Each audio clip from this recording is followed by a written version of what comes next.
Waterville has so many possibilities. There has been so much happening over the last few years in terms of a very focused investment in the downtown area. With Colby College here, and then the supporting players of folks like Thomas and Kennebec Valley Community College and the hospitals, has created this unique opportunity that all things seem possible. Nestled along a scenic river in Maine, Waterville is the classic New England town. Not surprising, though. Over the past 2 decades, the mill and manufacturing industry that once was a source of jobs in Waterville is in demise. But after a 20% population decline and a loss of over 1,000 jobs throughout rural Maine, a shift is happening. Today, tech firms are leading a cultural, economic, and digital comeback with over 100 new jobs and nearly 6% population growth in just 8 years. Bricks was launched in 2018 in so many ways as an offshoot of strategic initiatives with regards to recruiting tech and innovation into the downtown. The entrepreneur and owner of Bricks Coworking and Innovation Space, RJ, we had been working closely on some other projects. We had both wanted to see co-working or an innovation space in Waterville. It just didn't exist. I think one of the big things was there was stuff already happening in town, obviously. There's Colby College that does some great things. There's Thomas College and some other colleges. There's Garvin with the Central Maine Growth Council.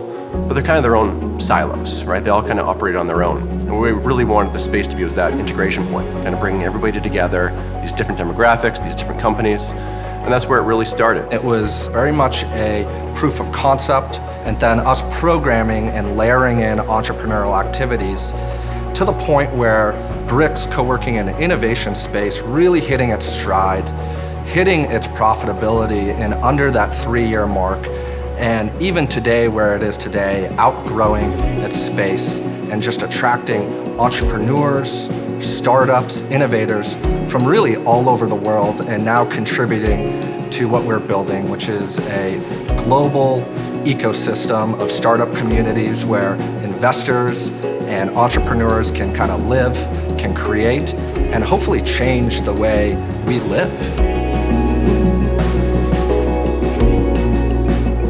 In 2020, 3 grants from the EDA were awarded for Maine's small business innovation, totaling over $1.4 million. While innovation comes from those who dream it, those dreams become reality with incredible funding and investments that breathe life into rural communities like Waterville.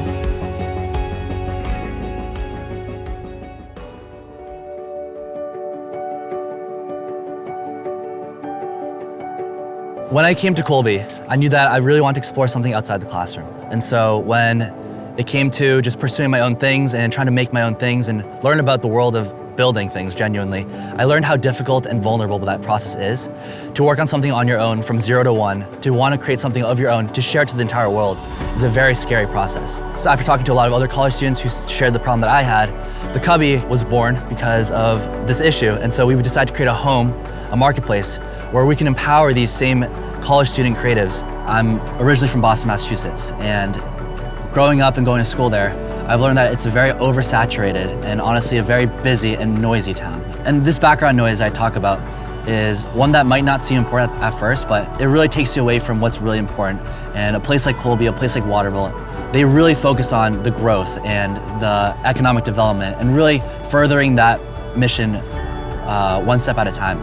So Bricks and RJ were one of the first ones to reach out to me to give me that very integral support I wanted and needed, honestly, in the very beginning of my journey.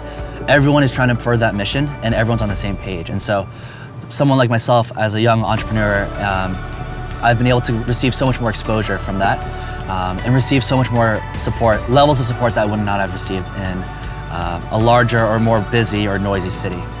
The building that we're in was a factory, right? They made shirts here.